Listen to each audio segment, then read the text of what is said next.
Ang DWAD ay kasapi ng KBP, mga broadcaster ng Pilipinas. Ang oras sa hudyat, ganap ng 12:00 ng tanghali. Narito na ang palatuntunang tuklasin natin. Ang susunod na palatuntunan ay isang bayad na pagsasahimpapawid. Ang mga salita, opinyon, kuro-kuro at komentaryo na inyong maririnig ay mula sa tagapagsalita lamang at walang kinalaman ang pangasiwaan ng himpirang ito. Tuklasin natin!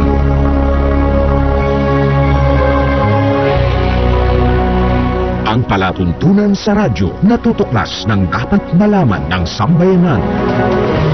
Maninindigan sa katotohanan. Tatalakayin at hihimayin ang mga kaalamang pangkalusugan, siyensya at teknolohiya, agrikultura, ekonomiya, maging mga usaping legal at isyung panlipunang dapat ibahagi, magsisilbing tulay ng mga karaniwang tao upang maiparating sa pamahalaan ang mga mungkahi, hinaing at pulso ng bayan. Ipaglalaban ang karapatan ng mamamayang Pilipino. Babatikusin ang mga salot sa lipunan. Pupurihin ang mga gumagawang kabutihan at naninindigan sa katotohanan. Tuklasin natin! Tuklasin natin! Ang tuklasin natin ay handog sa inyo ni Cathy Cruz.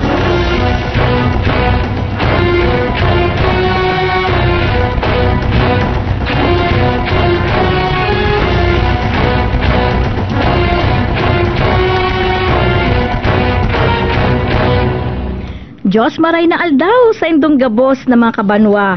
Magandang tanghali Pilipinas, Metro Manila, Luzon, Visayas at Mindanao. Welcome po sa palatuntunang tuklasin natin. Ngayon po ay araw ng Martes, February 16, 2016. Kumusta po kayo mga patriotikong Pilipino? Sana'y nasa mabuti po kayong kalagayan habang samut-sari ang mga nangyayari sa loob at labas ng ating bayan.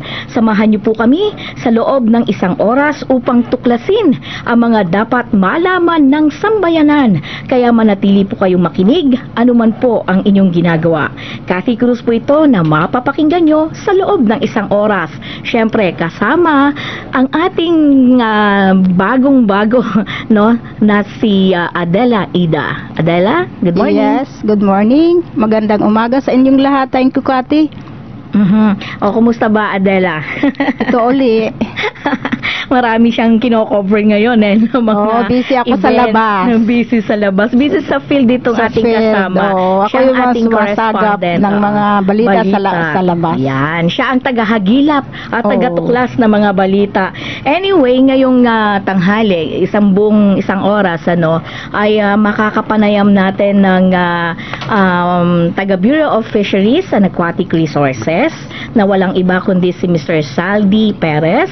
Pag-uusapan natin yung mga strategiya, yung sa pamagitan ng teknolohiya, makabagong teknolohiya na ginagawa ngayon ng Bureau of Fisheries and Aquatic Resources. Siyempre, para sa kapakinabangan hindi lamang ng ating mga stakeholders sa pangisdaan, kundi siyempre yung mismong mga mangingisda. At siyempre tayong mga consumers, mga kumakain ng isda. Oo, halos lahat ng Pilipino, bihira lang ang hindi kumakain ng isda. Sa unang sigwada, yan po ang ating pag-uusapan. At sa pangalawang sigwada po, ay pag-uusapan po natin ang water conservation in relation to El Nino. At ang makakapanayam natin dyan ay walang iba kundi si Mr. Eduardo Manalili, Senior Science Research Specialist ng Inland Aquatic Resources Research Division ng PICAARD sa Los Baños, Laguna. So yan, 2 tao na yan at hopefully mahabol pa natin, kasi last Tuesday wala ka, Adela, ay hindi natin nahagilap si Professor Butch Valdez para sa mga istorya. Busy sa labas. Busy ka sa labas para sa mga kaganapan naman sa labas ng ating bansa. Of course, viewers, hindi kinakailangan, alam din kasi natin kung ano nangyayari. Itong mga sinasabing financial collapse, pagdating sa ekonomiya, at ang relasyon ng financial collapse sa posibleng mangyaring ikatlong digmaang pandaigdig. At ito ay delikado. So, yan naman sana mangyari yun. Yan ang dasal nating lahat. At sabi nga ni Professor, huwag natin hayaan mangyari yun. At sabi nga ni Professor Butch Valdez, Adela, ay mas gusto niyang mali siya sa kanyang nakikita para hindi mangyari talaga itong sinasabi nating pagputok ng World War III. Ay, naku, wag yun. Wag yun. Talagang pag nawag mangyari. Hindi lang ikaw, lahat tayo. Kailangan. Dapat kumilos at magdasal. Tayo lahat, sabayan ng dasal. Yes. So, yan ang ating mga kaganapan sa loob ng isang oras. At syempre, tunghayan po muna natin ang ating mga tagapagtaguyod ng palatuntunang ito. Okay. Tuklasin natin ay mapapakinggan tuwing araw ng Martes, alas 12 ng tanghali hanggang alauna ng hapon sa himpilan ng Crusaders Broadcasting System DWAD 1098 kHz sa inyong AM band.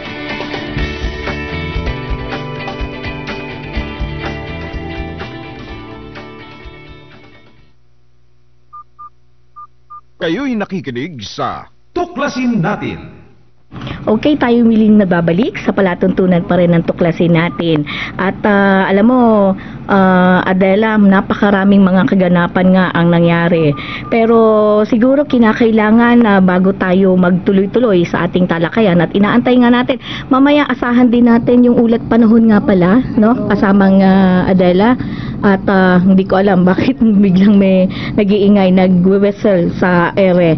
Anyway, no, habang hinahanap natin yung ating tinatawag na hatid impormasyon ng Department of Agrarian Reform, ay hayaan muna nating pakinggan itong ating tinatawag nga na hatid sa atin. Ayan, hatid sa atin ng Department of Agrarian Reform. Ayan, eto na, nakita ko na. Ano nga ba ang CARP? Nangangahulugan ang CARP ng Comprehensive Agrarian Reform Program. Isang pagsisikap ng pamahalaan na pagkalooban ng mga walang lupang magsasaka at manggagawa sa bukid ng pagmamay-ari sa mga lupang sakahan. Isinabatas ito ni Pangulong Corazon Poangco Aquino noong June 10, 1988 at nakataktang lubusang maisakatuparan pagdating ng 1998. Pagsapit ng taning nito, ipinasa ng Kongreso ang isang batas, Republic Act No. 8532, na naglalagak ng dagdag na pondo sa mga programa at otomatikong inilalaan ng mga nakaw na yamang nabawi ng PCGG o Presidential Commission on Good Governance para sa CARP hanggang 2008.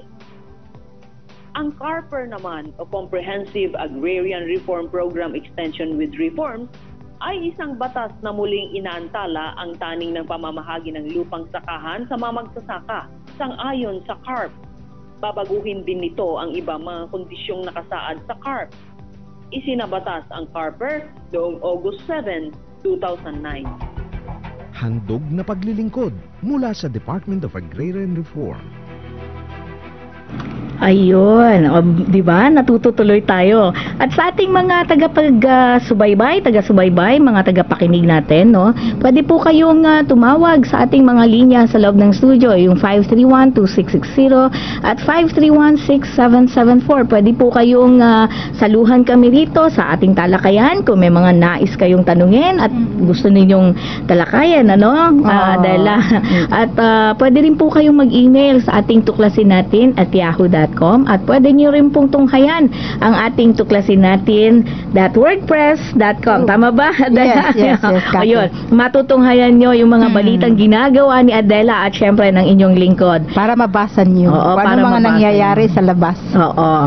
At nako, tamang-tama ay nandito yung ating taga DOST Pag-asa, no? At aalamin natin yung ulat panahon mula pa rin sa DOST Pag-asa. Ulat Panahon! Ulat Panahon!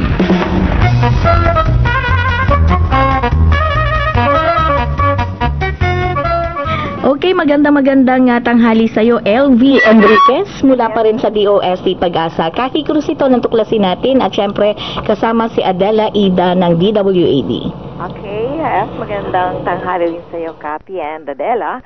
At isang magandang pananghalian sa ating mga tagapakinig. Narito ang update natin sa tiyan ng panahon. Wala man tayo nakikita namang weather disturbance na papalapit sa bansa. Dalawang weather system ang umiiral. Ito yung tinatawag nating tail end of Gulf Front. Apektado nito ang mga lalawigan dito sa Kabikulan at ang patuloy na pag-iral ng northeast monsoon o amihan na apektado naman ang mga lalawigan sa northern and central Luzon. At kaugnay nga dito, maulap na papahurin na may mahina hanggang sa katamtamang pagulan at pulo-pulong pagkidlat pagkulog ng iiral sa Bicol Region, kabilang ng lalawigan ng Quezon. Maulap na kalangitan na may mahinang pagulan naman ang mararanasan sa mga rehiyon ng Cagayan Valley at Cordillera at kabilang na nga dyan ang lalawigan ng Aurora.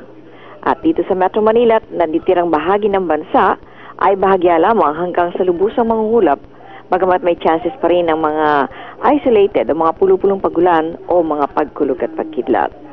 At kaugnay dito sa nasabi kong northeast monsoon amihan, na patuloy pa rin tayong nagpapaalala sa pamamagitan ng paglibigay natin ng gale warning sa ating mga magdaragat na pumapalaot sa northern and eastern seaboards ng northern and central Luzon, kabilang dyan ng Batanes, Calayan, Babuyan, Iloc, Cagayan, Isabela at Aurora, gayon din naman ang western seaboard o karagatan ng Ilocos Sur, La Union at Pangasinan. Sa mga lugar na nabanggit ay magiging napakaalon at ang alon ay pumapalo from 3.4 to 4.5 meters. Yan ay medubhang mapanganib, lalo na dun sa ating mga magdaragat na gumagamit lamang ng mga maliliit na sasakyang pangdagat. Sa mga larger sea vessels naman, ay maging alerte tayo sa mga malalaking alon. At muli balik tayo sa Metro Manila, ang araw ay lulubog eksaktong alas 6 ngayong hapon. Para naman sa ating Philippine Standard Time, it's 12:25 seconds. Yan Kati ang ating update at yan ang ating panahon. Elvita Enriquez, inyong naging tagapagkulat. Maraming salamat sa iyo, Elvita. You're welcome. Bago kita bitawan, LV, alam ko ang iyong boses ay napakagandang pumalo sa ere, ha? At kaano-ano mo ba yung ating magaling din na reporter na si Susan Enriquez? Si Susan Enriquez sa GMA 7. No, apelido kasi ng husband ko yung Enriquez. Ayun. Oo. Ang ganda kasi ng boses mo. Parang hindi ka lang dapat nandyan sa Pag-asa. Dapat sumisingkaw ka na rin sa mga radyo. Anyway, maraming salamat sa iyo, LV. Ulat Panahon.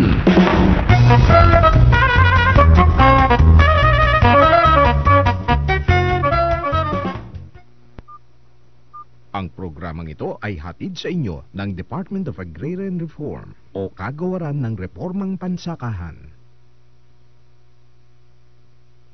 Okay, tayo po yung miling nagbabalik sa palatuntunan pa rin ng tuklasin natin. Ayan, di ba, Adela? Yes, well, Kati. inaantay natin siguro, kailangan na nating tawagan, Adela, si Mr. Saldi Perez, no? Okay. Actually, maganda yung naging kinover natin kahapon, no, sa Bureau of Fisheries and Aquatic Resources, Adela. At tamang-tama makisuyo na lang ako sa'yo na matawagan natin siya. Pero napakahalaga kasi nung mga impormasyon na ibinahagi ng ating magaling din na Director at Undersecretary ngayon ng Department of Agriculture, ng Bureau of Fisheries and Aquatic Resources. At kahapon ay nagkaroon ng tinatawag nating media briefing, media tour, doon sa kanilang technical demonstration ng Information Technology-Based System for Fisheries Monitoring and Management. At alam mo, itong mga ginagawa nila para ma-sustain yung sustainability ng pangisdaang sektor nga. At ginagawa ito ng pamahalaan sa pamamagitan ng paggamit ng teknolohiya. At makikita nyo rito ay napakarami nilang mga sistemang ginawa. Based on computers po ito, at ang mga nagsipaggawa ng tinatawag nating mga applications na ito, mobile applications at maging sa computer, no, pinakita sa amin yung isang computer room kung saan nandun din yung tinatawag nating mother unit ng buong Pilipinas. Nandun lahat yung mga database, ano. Isa sa mga sistemang ginawa nila yung tinatawag nating Municipal Fisheries Registration System. Ito yung pag-rehistro ng ating mga mangingisda. So, na-identify na natin ngayon kung ilan ang mangingisda, saan sila nandoon, at least ngayon may mukha na at meron ng address at kung ano yung ginagawa o klase o anong pangisda ang ginagawa nitong ating mga mangingisda.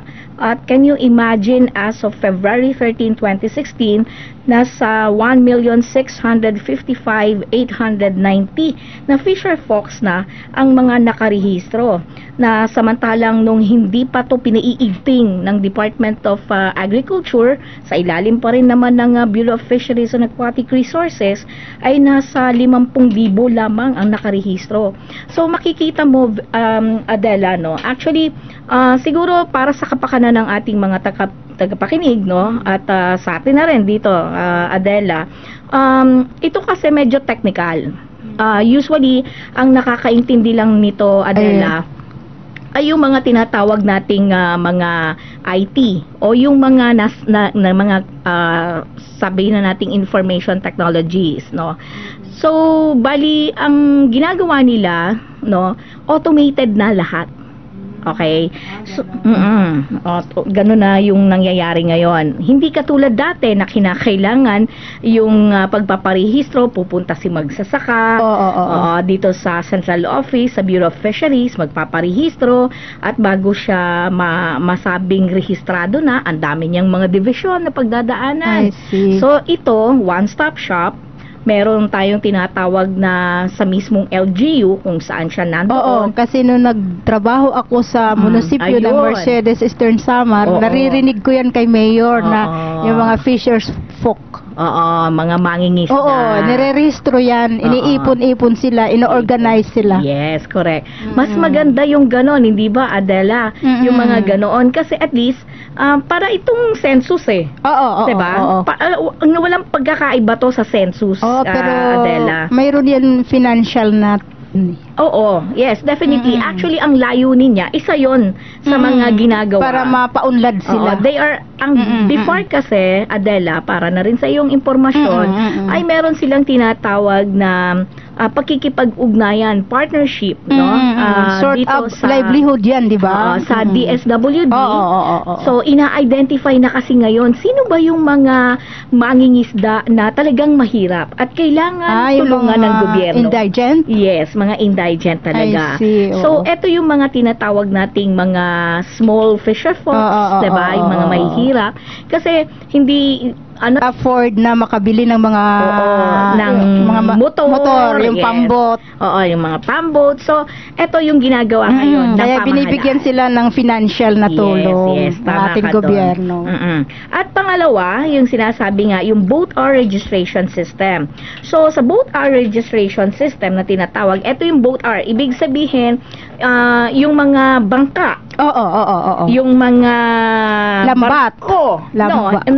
It's not lambat, kundi barko. Mga fishing boat. Mga fishing boat, mga sasakyan nito na pantubig. Kung saan ginagamit sa pangisdaan. Okay.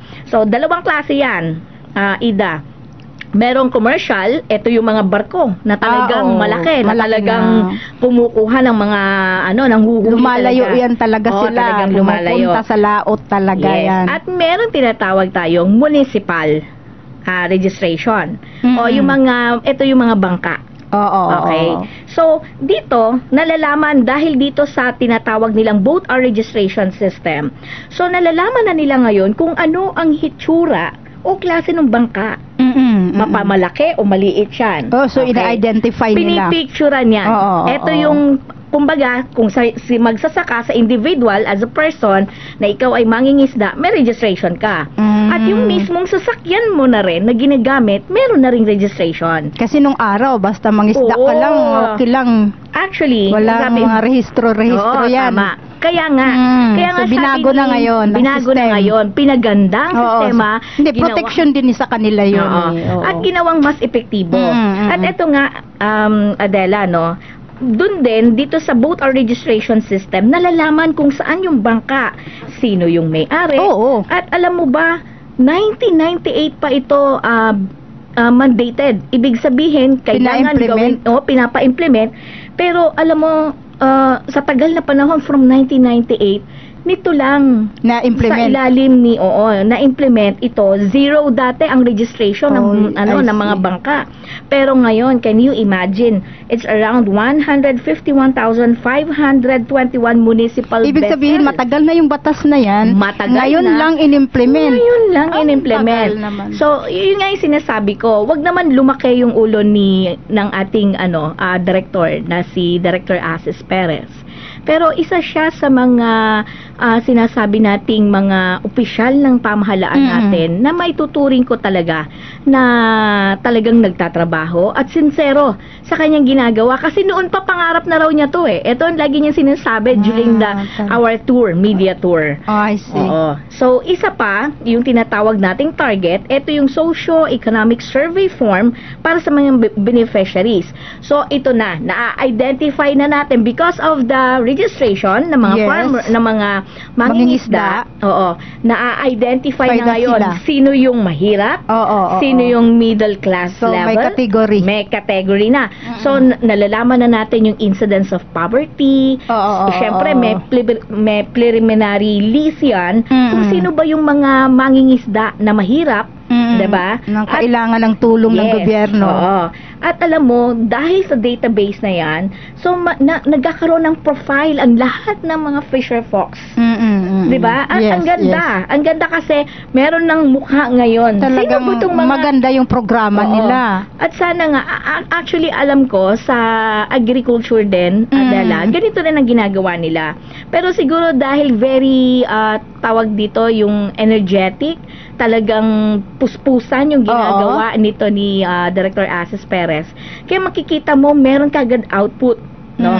So, bukod pa doon sa target, pangatlo na yun, Okay. So, meron pa siyang tinatawag na e-log sheet system.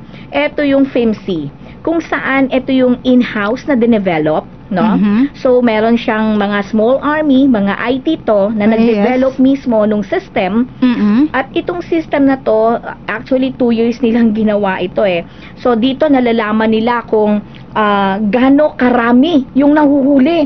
Can you imagine? At this point in time, because of the e-log sheet na ginawa nilang system and because of technology, nalalaman na kung itong ilan ba, gaano ba karami ang mga nahuhuli, no? At sino Anong ba nahuhuli? Illegal?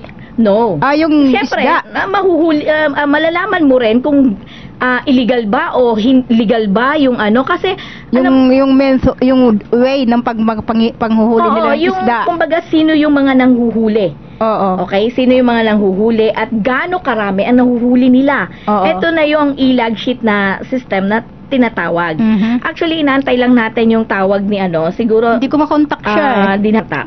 Pero ito yung isa sa mga kinakailangang ipaliwanag sa atin ni Mr. Saldi.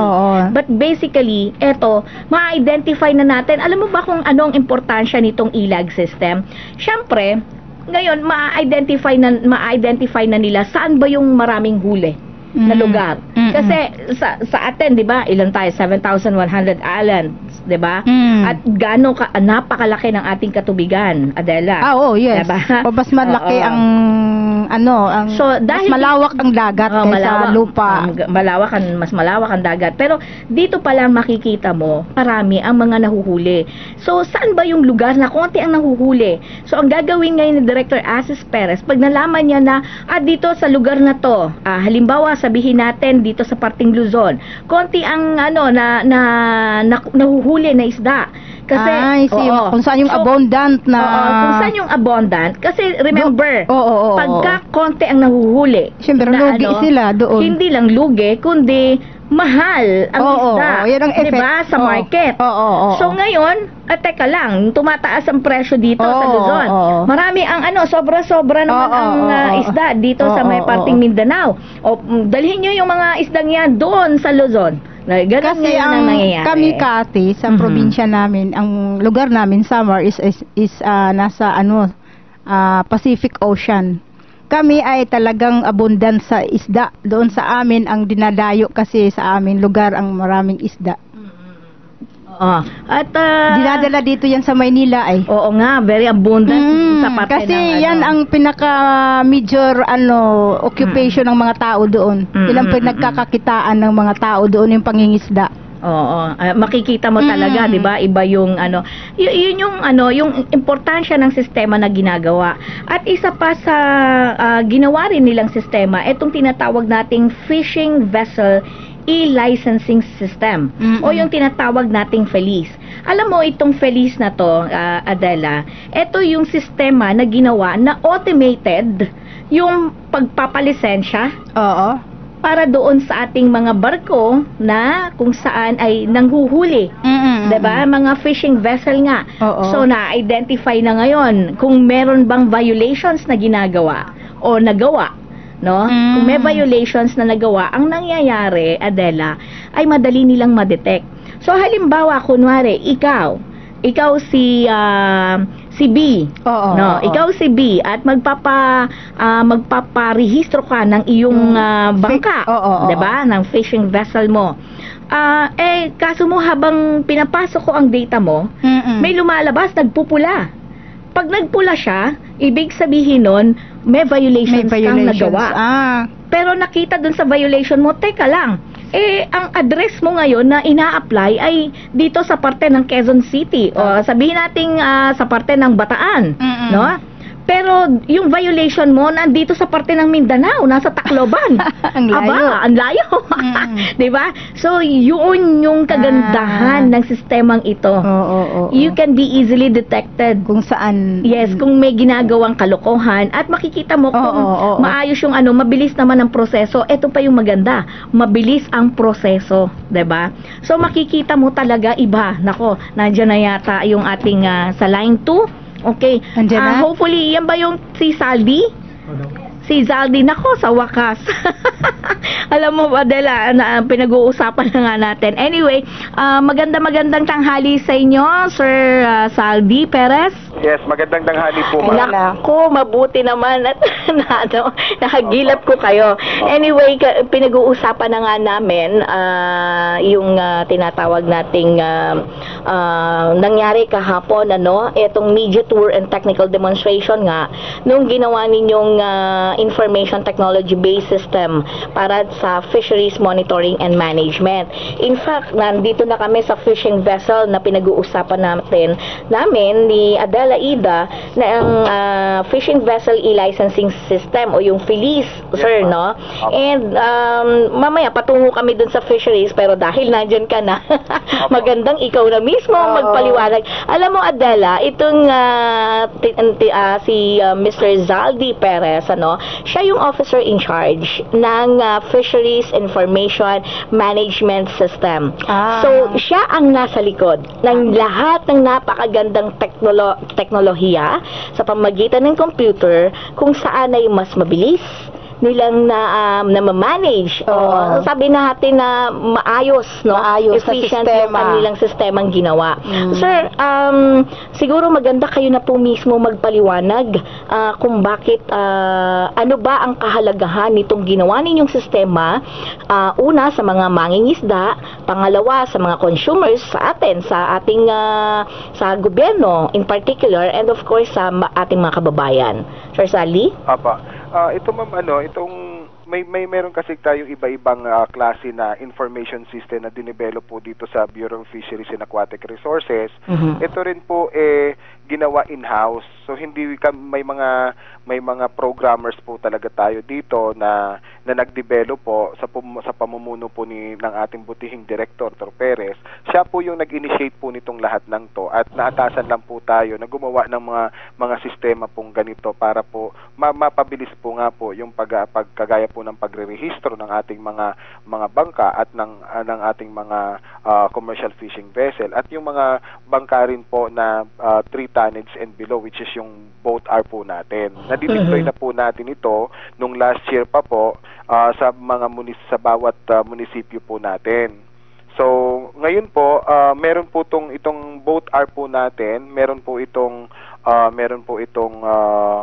mobile application po natin kung saan po pwede pong gamitin ang mga smartphones na smartphones na pwede pong gamitin ito basta po Android siya, Android application, pwede niya pong ma-access itong mobile application po natin ng Boat R para po mairehistro natin po ang lahat po ng mga bangka na nasa na covered po ng 3 tonnage and below. Sir, siguro maganda po yung pagkakapaliwanag po ninyo, pero siguro uusad ako ng konti. Yes, ma'am. Eto, gusto ko pong ipaliwanag ninyo itong e-log sheet system. Yung e-log sheet po. Opo. Yung e-log sheet naman system po na ito, ma'am, ito po kaakibat po doon sa vessel monitoring system po natin. Kung saan po, ito pong e-log sheet, ma'am, ito po ay gagamitin po ng mga fisheries observer program, mga fisheries observer natin na naka-onboard po sa mga commercial fishing vessel. At ito po ay re-record po nila yung mga lahat ng catch na nakuha ng isang vessel sa isang lokasyon. But basically, this is for commercial. Yes, ma'am. Okay. That is basically for commercial. Pero po kasi wala pa po hindi pa po natin natatouch po yung sa municipal kasi wala pa naman po tayo na coordination with the local government units. Kaya ang jurisdiction po kasi ng BIFAR po doon muna po sa commercial. Opo. So yung nga po, yung sistema po natin na to, may mobile application din po ito. So dalawa po ang sistema na dinevelop po ng Fisheries Information Management Center. Ito po yung mobile application tsaka po yung web application. Yung mobile application po na ito po yung may access po natin sa mga smartphones natin. So kung ikaw po user ka po at mayroon kang smartphone, pwede mo pong i-access itong mobile application at makikita nyo na po doon sa mobile application na po ito yung predefined na mga forms na ginagamit po ng ating mga fisheries observer. So kung saan po halimbawa i-record po nila yung lahat ng fishing operations or fishing operations po doon sa isang na ginawa ng isang vessel at lahat po yun ni real time masisend po natin dito sa BIFAR Central Office. Through satellite po 'yon. So ito pong e-log sheet, pagkakapa po ang fisheries observer iginamit niya po ito at finil up niya po yung lahat ng fields at na-send niya po dito through satellite. Yung satellite po isi-send naman po yung lahat ng data na po ito papunta naman po dito sa ating fisheries monitoring center. So seconds lang to once na ma-upload niya yung lahat ng mga information dun sa fields ng di ba? Automatic ma-detect niyo itong lugar na to halimbawa yung malaking vessel nandito sa may parte ng Mindanao. So marami siya. So you can easily actually detect kung saan lugar sa Pilipinas ang maraming mga huling isda. Tama po, ma'am. Opo, tama po 'yun. With this technology po natin, madidetermine nga po natin kung ano yung catch mga catch mga species na na-catch ng isang vessel po natin. Hindi lang po ito, ma'am, sa kundi ito binibigay din po natin ito doon sa mga high seas po na mga Philippine flag vessel po na nag-ooperate po doon sa high seas po natin. High seas ibig sabihin? Ibig sabihin po, ma'am, yung ang high seas po kasi, ma'am, is open open sea po siya. Wala pong nagmay-ari noon kundi may ang WCPFC po ang nagre-regulate. Tapos po tayo po binigyan po tayo ng WCPFC na ang yung Philippine flag vessel po natin na mag-operate po doon sa high seas po natin. Sa high seas po 'yon. Opo. Biruin mo ang liwanag ng inyong explanation. Ito pong Fishing Vessel E-Licensing System o FELIS na tinatawag. Ano po ito? Ito naman pong Fisheries Information Licensing System, ma'am. Di ba po kayo po pupunta sa BIFAR kung ikaw po may-ari po ng isang vessel, ng isang barko. Magpaparehistro ka po dito sa BIFAR. Ang kailangan niyo pong dalhin ay yung mga dokumento po na para po mag-qualified po kayo doon sa paglilisensya. So kailangan niyo pong pumunta dito sa BIFAR, i-present po yung lahat ng mga dokumento, payment and everything. So ngayon po, sa gawa po nitong fisheries e-licensing system natin, ma'am, kahit po nasaan po kayo kahit po saang lugar kayo nandoon, provided po na may binigyan kayo ng may access po kayo sa internet kasi web application po itong Felis po natin. Pwede pong iparehistro nyo yung mga barko natin, yung mga vessel po ninyo. So hindi nyo na po kailangan na pumunta pa sa BFAR para po iparehistro. All you have to complete the information po na nandoon po sa natin sa website. Sa website po natin. Tapos po automatic po isisend na po yan yung lahat ng information sa natin sa licensing division. Ang licensing division po, ma'am, may mga evaluator na po yan. So i-evaluate na po yung i-evaluate na po yung information na sinend nyo po doon sa website natin. At kung kayo po kompleto naman na fill upan po yung information doon, automatic po pupunta po yan sa may mga po kasi tayo, may mga evaluator na ng sistema hanggang po i-approve na director po yon. So yun. Biluin mo, paperless, diba? Opo. Effortless.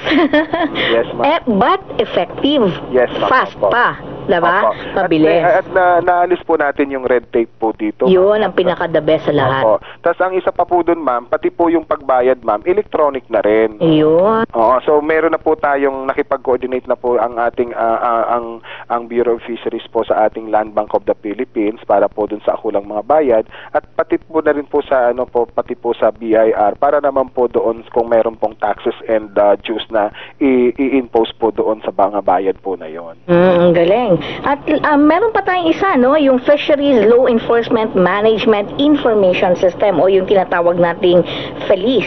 Flemis. Flemis naman po, ma'am. Actually, yung in-explain po ito sa atin kahapon ng ating puting director, ito po galing po yung idea natin sa sa US. So parang sabi nga niya medyo nangopya tayo ng konti rito. Pero mas maganda. Mas maganda pa po yung nangyari diba? natin. Opo. Ibig sabihin mas magaling kayo. Ay, hindi po, ma'am. Magaling po yung mga tao natin. Magaling po. Kasama kayo doon, syempre. Alam niyo po, very low profile tong si Mr. Saldi, sa ating mga tagapakinig, At kung makikita niyo po, actually, open naman yata, na makita doon sa mga interesado, na makita mismo yung facility o pwede nilang makita lalo na interesado. So bali etong Fisheries Law Enforcement Management Information System, pwede ring mag-report ang publiko, 'di ba? Yes, ma'am. Oo.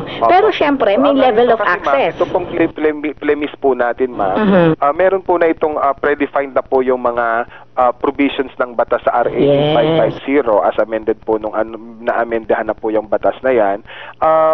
May mga provisions na po doon na po yung mga provisions na pwedeng i-violate ng fishing vessel. Automated na siya. Opo, automated lang po. So for example po, provisions, for example, section 80 na violate na 'yon. I-click niyo lang po yung 80 na 'yon.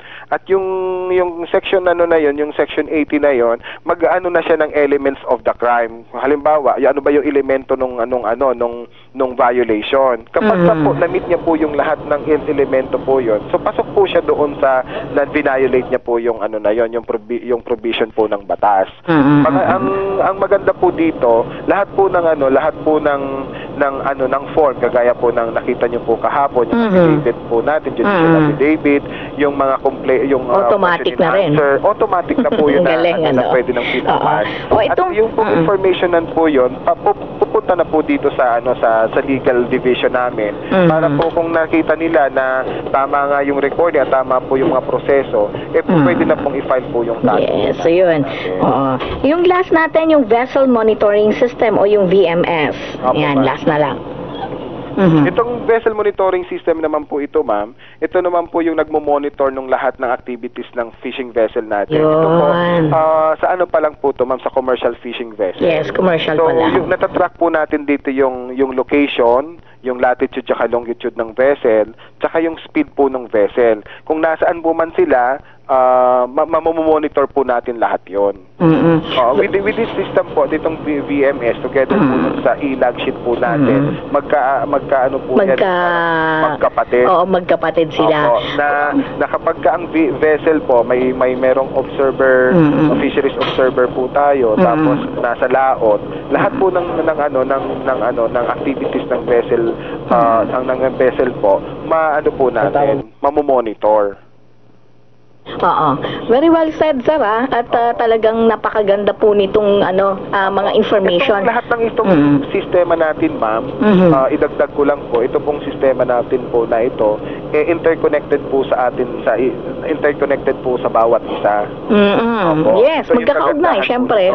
Kasi ang magkagandahan nito, ma'am, interconnected po sa bawat isa sila. So, ang gagawin po kung nyari po, si Flemis, may violation siyang nakuha, ibabato niya po kay VMS tsaka kay Feliz. Yes. So, pagka binato niya po doon, sinasabi niya, Feliz, ito, mayroong violation si vessel. So, medyo, ito yung pending pa yung niya, ito yung gagawin. So, ganun din po sa VMS. So, VMS, meron itong may violation to si fishing vessel. So, ito yung niya, violation niya. So, nag-uusap-usap po yung lahat ng sistema natin. At para kung halimbawa po, if there's a need for BFAR na isuspend yung license or hindi pa-operated ang vessel, magagawa po natin yung kagad. Naku, ang dami nating information, no? Sana maaga kayo nakapasok. Sana po nakapasok kasi ang dami pong Anyway, meron pa kasing i-interviewin na isa pa from Picard. Pero alam nyo po, yung information na ibinahagi ninyo, Sir Saldi, ay talagang napakahalagang malaman ng ating mga kababayan dahil hindi po natutulog sa pansitan ang Bureau of Fisheries and Aquatic Resources, di ba? At nakita ko, saksi ako, pagka may mali talagang ginagawa ang ahensya, ako ang numero unong kalaban Pero pag nakita ko talaga na nagtatrabaho, lahat kayo, and actually, I salute all the employees ng Bureau of Fisheries dahil talagang nakita ko. At sana yung division ninyo, mag-create talaga siya ng mga permanent plantilla, hindi lang 5. Kasi alam ko, yan ang permanent plantilla kasi importante yung inyong at delikado. Ibig sabihin, sensitibo. Hindi pwedeng basta yan na ituturo mo lang basta-basta. And considering na kayo na talaga yung nag-formulate niyan, kayo talagang ng mga apps, etc., everything, kinakailangan naman siguro parang bayad na lang sa inyo, ay yung magkaroon kayo ng regular plantilla position dyan. Yun nga po yung medyo na anuhan ko rito sa mga tao ko dito, dahil po karamihan po sa kanila po mga job order. Oo. Kukulitin natin si Yusek Perez dyan. Napakabait naman yang si grabe, at saludo ako sa mamang yan. Anyway, maraming salamat sa iyo, Sir Saldi. Sige, ma'am. Next time, kukulitin kita. Mas detailed yung ibang information. Okay. Sige, ma'am. Maraming salamat. Okay. Yan po naman ang ating pakikipanayam dito kay Mr. Saldi Perez. Siya po yung OIC ng Bureau of Fisheries and Aquatic Resources ng Information Management System ng BFAR. Sa inyo ng Department of Agrarian Reform o Kagawaran ng Reformang Pansakahan, ang sandigan ng pagsasaka sa Pilipinas.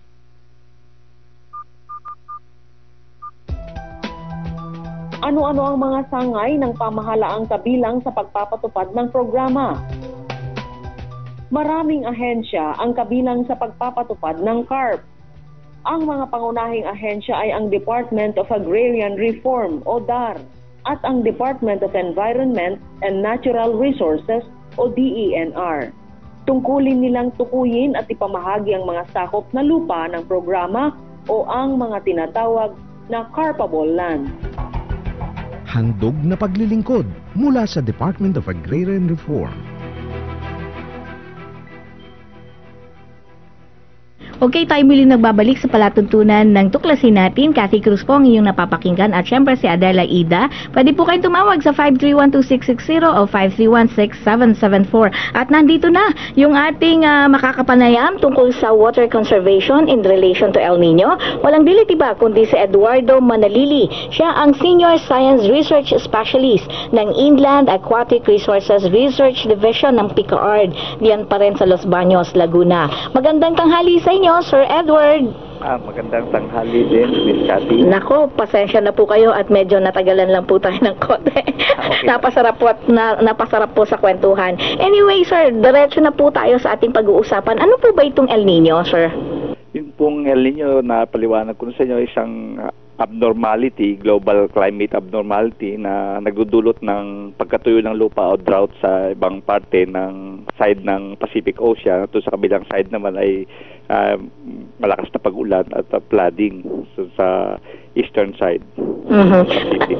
Ano po ba yung Peru, California at sa iba pang mga lugar sa South America. Yun. Ano po ba yung kasalukuyang kalagayan ng ating aquatic sector, Sir Edward? Sa aquatic sector po, masasabi natin na tayo ay lubhang naapektuhan ng El Nino dahil sa nagkakaroon ng high salinity ang ating mga fish ponds at yung mga ilog natin at mga lawa ay kuminsan ay wababaw siya tapos nagkakaroon ng high salinity nga po. Ayun. Napanggit niyo po itong epekto ng El Nino sa aquatic sector, Sir Edward. Kumusta naman po yung epekto nito sa ating water supply? Sa water supply po, nabanggit ko na nung una nating pakikipanayam nung isang linggo na ang source ng ating supply ng domestic water o potable water pang inom natin dito sa Metro Manila ay Angat Dam. Pero yung pong source natin na Angat Dam, dalawa po ang binibigyan ng kanito na ang supply nito, ang irigasyon at ang water supply sa Metro Manila. So binabalance po yan ng National Water Resources Board. Ang PICARD po ay isa sa mga ahensya out of the 5 na kasama dun sa Board of Directors ng National Water Resources Board. So, ang priority po natin dito ay ang tubig. Domestic water supply po. Ayun. Sir, dahil po sa pagbaba ng water level sa mga dam, paano kami makakatipid ng tubig sa bahay? Yung po sana ay sundin natin yung kalimitan na pagtitipid na sa paggamit po o recycling ng water. Mahalaga yan. Oo, yung pag naghuhugas, nagsisipilyo tayo ay hindi tuloy-tuloy ang pagtulo ng gripo, mga ganun po. Tapos yung ginamit sa paglalaba ay pwede nating pandilig sa halaman o kaya gamitin na pang spray yung parang insecticide spray din sa mga halaman natin para mawala yung mga insekto po. Ayun. So, ano po ba yung mga paraan para ma-utilize yung mga gamit na tubig galing sa pagligo, paghugas ng kamay, o paglabang ng damit? Bali po, ang tubig na pinagshampuan o pinagpaligo ay isahod sa isang batsa at maaaring pang-flush sa toilet. Maaari din gamitin nga yung nabanggit ko kanina sa yung pinaglabahan ng damit o bilang pesticide at i-spray lamang ang mixtures nito sa sabong panlaba at tubig sa halaman. Maaari din pong gamitin ang software sa paglilinis ng sasakyan kung medyo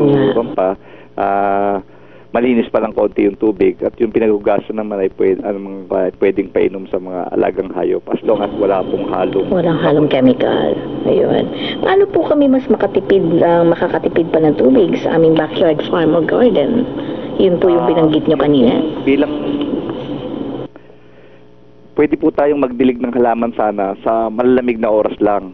Maga at gabi para mabawasan po yung evapotranspiration, yung pagpampu kasi pag tanghali o mainit, yung tubig ay nawawala din kaagad dahil sa init. So dapat sa umaga pala? Umaga po at sa bandang hapon sana o gabi. At saka wag yung mahangin ng panahon. Ayun. Kasi yun po yung hangin at saka yung mabilis ng panahon yung nagko-contribute ng high evapotranspiration o pagka wala ng tubig kagad sa atmosfera. Ayun. Sir, paano naman po yung mga magsasaka na mas may malawak na lupain na pinangangalagaan? Bagamat nakakatulong yung mga nabanggit ninyong tips kanina, marahil hindi ito sapat upang matugunan yung mga pangangailangan ng patubig sa bukirin. Sa atin po, pagdating po sa farm irrigation, minumungkahin namin ng patuloy na pag-iimbak o Water paggawa ng impounding? small water impoundments. Yun. Tuwing umulan para tayo makakaroon ng rainwater harvesting system. Maaari din pong gumamit ng malaking lalagyan tulad ng drum para makasahod sa mga alulod natin at bubong ng yero natin. Be sure lang na tatakpan natin itong mga drum na ito para hindi pamugat. Para po sa ating mga mangingisda o mga nagmamayari ng palaisdaan, ano-ano naman po yung maaring gawin upang makatipid sa tubig o makabawas sa gastusin sa fish pond operations?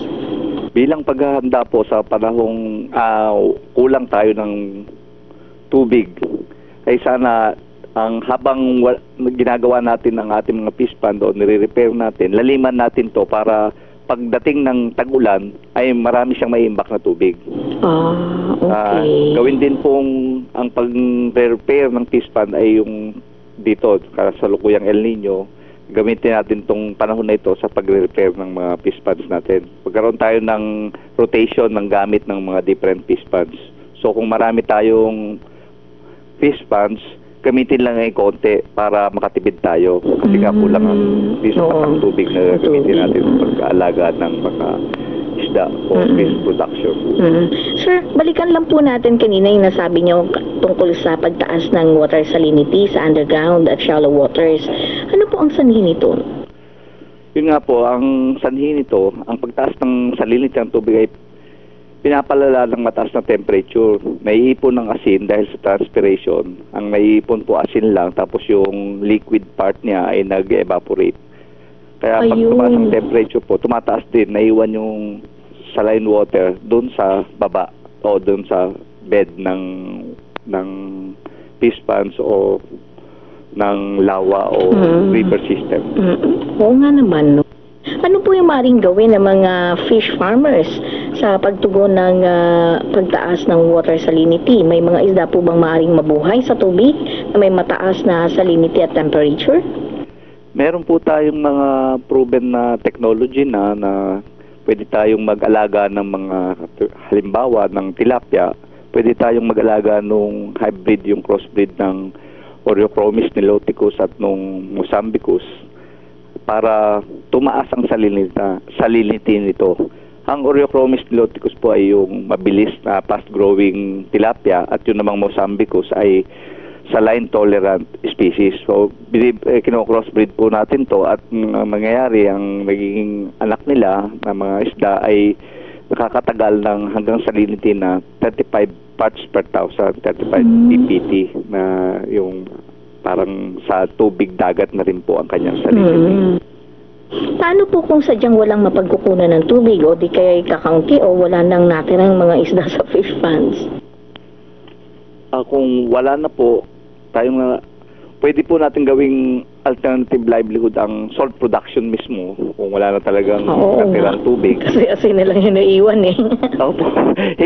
Ko-convert natin yan. Pero kung po yan, limited na kung po ito, lugar lang meron usually sa Las Piñas at saka sa Pangasinan area na nagkakaroon tayo ng production ng rock salt. At importante yun. Hindi masarap ang pagkain pag walang asin. Opo, yung asin na malaking butil po. At dahil napag-usapan na rin po ang asin, maaari din po itong gamitin, yung mga asin na na-harvest natin o na-produce natin as prophylaxis for fish lesion. So, kaya yung mga bacteria, kakamatay po kasi itong saline water ng mga bacteria at parasitical infections. Sa karagdagang kaalaman po ng ating mga tagapakinig, kanino po pwede makipag-ugnayan at saan po kayo maaaring makontak? Sir? Dito po kami makokontak dito sa Picard mismo, dito sa aming direct line 049-501-1247. Dito sa Picard po, sa Philippine Council for Agriculture, Aquatic and Natural Resources Research and Development. Meron din po tayong iba pang number. Yung pong 049-501-0180 hanggang 19 po. Bilang huling pananalita, sir, ano po ang nais ninyong maipaabot sa ating mga tagapakinig? Gusto ko lang banggitin na itong mga radio interview namin at iba pang TV interview na ginagawa ng kapunuan ng PICARD ay dahil po sa aming forthcoming activity sa March 2 to 4, wherein invited namin si President Pinoy dito sa Los Baños para sa Sipag Fiesta. Ipapakita po namin ang different technologies na na-develop ng PICARD at ng DOST dito sa PICARD sa March 2 to 4 po. Imbitahan po sana namin lahat ng mga kung sino man interested sa mga technologies sa agrikultura at sa fisheries at aquatic sector ay makikita nyo ang mga technologies nito sa March 2 to 4 po. Ayun, maraming salamat Sir Edward Manalili Opo, at Happy. hopefully next time po dive na kayo makapunta rito. Opo, gusto nga po mapunta dyan. Para makita niyo po kami. Opo. Marami pong salamat sa inyong panahon. Okay. Yan po naman ang ating pakikipanayam kay Mr. Eduardo Manalili. Siya po yung Senior Science Research Specialist ng Inland Aquatic Resources Research Division ng PICARD dyan sa Los Baños, Laguna. O biruin mo, ang dami nating nalaman, ano? Oo, so, magbuhat dun sa gamit ang teknolohiya sa hanay ng pangisdaan. Ito namang si Mr. Edward Manalili, yung sa pagtitipid, paraan ng tubig, pagtitipid ng tubig, no? So makikita natin. Pero ako, ang gusto ko lang sana, lalo na with regards to siguro DPWH, magkakaakibat yan itong NIA, National Irrigation Administration, ang Department of Agriculture. Kinakailangan pagtuunan din nila ng pansin. Kasama na rin ng sabihin natin ang Department of Energy. Siguro mukhang kailangan nating pag-isipan din ang pagtatayo ng small dams. Buhat dun sa malaking main dam na malaki. Sa Lamesa? Magkaroon, not only Lamesa, Adela, kundi marami, sa buong Pilipinas napakarami kasing dams. Pero what I am referring to ay hindi lang malaking dam, kundi may mga maliliit na dam, Adela, na kumbaga ito yung mga sasalo, hindi diretso kaagad sa community o sa agriculture na kapag kabuhos ang ulan. Alam mo, ang sa akin lang sana, i-maximize natin kung ano yung pinagkakaloob ng Diyos. Kung marami ang tubig sa ganitong panahon, kasi alam naman natin, di ba, pag panahon ng tag-ulan, etong mga buwan na to. So, kung panahon siya ng tag-ulan, i-maximize mo. Gamitin mo siya, mag-imba ka ng tubig. Kasi sa amin, sa probinsya, ang tubig ulan ay talagang mahalaga sa amin yun. Iniimbak namin yan, sinasahod namin yan, pinanlalaba yan. Pero that is only a small portion. What I am referring to, Adela, ay mas massive. Kinakailangan mo kasi i-maximize Let's say for example, ang dam, ano ba ang pwede mong ma-generate dyan? Una, tubig. Pangalawa, anong ma-generate mo dyan? Kuryente. Kung sa mga agricultural lands o dun sa mga tinatawag nating mga lalawigan na talagang mayaman sa tubig, pag nilagyan mo kasi ng small dam, hindi lang niya nasasalo yung tubig sa panahon ng tag-ulan. Makakapag-generate ka ng energy dyan. So, ibig sabihin, yung mga malalayong lugar, malalagyan mo ng kuryente. Pag nalagyan mo ng kuryente, magkakaroon ng development. What is next? Business, Adela. That's what I am referring to. Sana naiisip ng ating mga pamahalaan, yung mga opisyal ng ating pamahalaan, na gumawa ng long term at immediate din, of course, pero kinakailangan yung long term basis para masolusyonan, kasi alam naman nating lahat ang Pilipinas ay dinadaanan ng 20 hanggang mahigit pa na bagyo. Paano mo ngayon paano mo ngayon haharapin yan? At paano mo ngayon ma-maximize ang binigay sa iyo ng Diyos na gamit ang iyong gamit ang siyensya at teknolohiya at ang mahusay na pag-iisip ng ating mga tao, mga opisyal ng pamahalaan. Yun yung sinasabi ko. Don't forget that we human beings are created in the image and likeness of God. Gamitin natin yung yung utak natin o yung pag-iisip natin sa tamang perspektibo at mas malawak. Huwag tayong single issue, huwag tayong, alam mo yon, minsan kasi sa pagiging single issue, nakakalimutan natin na eto pala yung ugat Ano ba yung problema? Gano'n na nangyayari sa atin. At any rate, we only one minute to go, no, Adela. And it's really a very good discussion with our interviewees, si Mr. Eduardo Manalili, and of course si Mr. Saldi Perez ng Bureau of Fisheries and Aquatic Resources. Sige, paalam ka na, Adela. At ako, sumusobra na naman tayo sa oras. Okay, ito si Adela Aidan ng tuklasin natin, nanindigan para sa katotohanan. Maraming salamat sa iyo, Adela. Of course.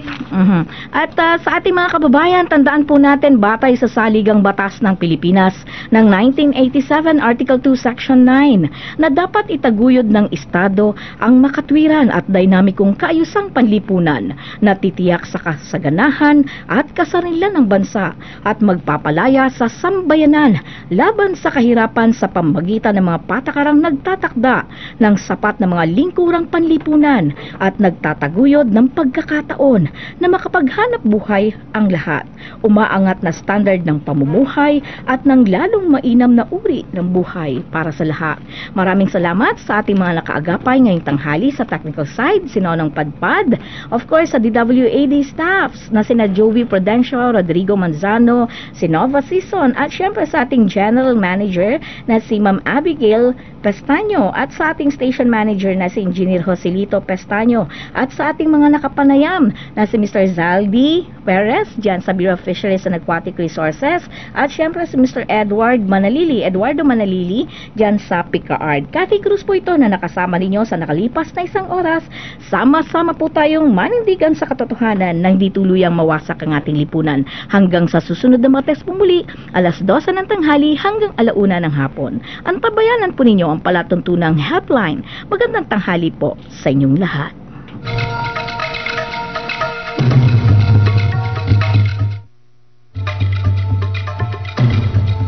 Inyong napakinggan ang palatuntunang Tuklasin Natin.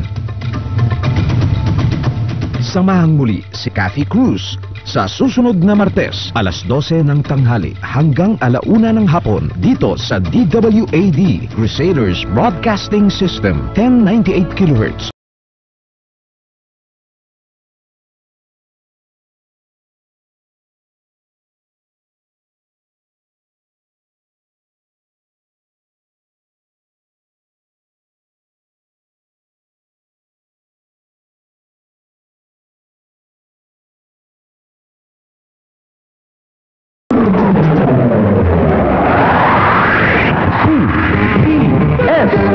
Crusaders Broadcasting System, DWAD, Just 98 sa inyong mga radyo.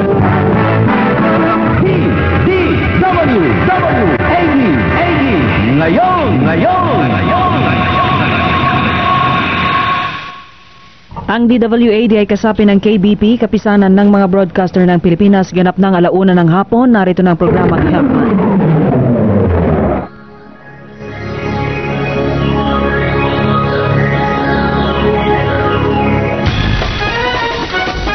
Narito na ang programa sa radyo na tunay na maaasahan sa serbisyo publiko. Helpline. Programang tutugon sa inyong hinaing, reklamo at sumbong. Helpline. Tatalakay sa mga napapanahong issue na makatutulong sa kalusugan, negosyo, trabaho, lokal at abroad, balita, panayam at iba pa. Helpline. Personal na serbisyong mararamdaman. Kasama ang inyong lingkod ng bayan. Bea Corpus Helpline.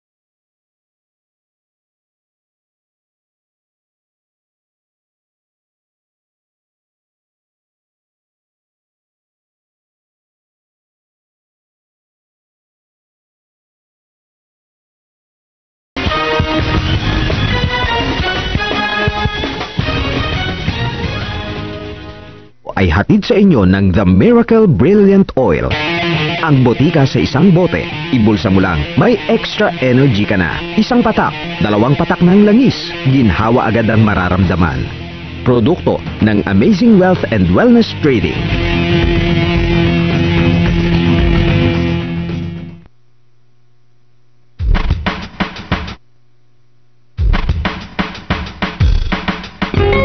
Ang Ang Amazing Wealth and Wellness Trading ay isang local company sa Pilipinas na may iba't ibang produkto na may instant na epekto kapag ito'y ginamit. Ang kanilang flagship product ay ang The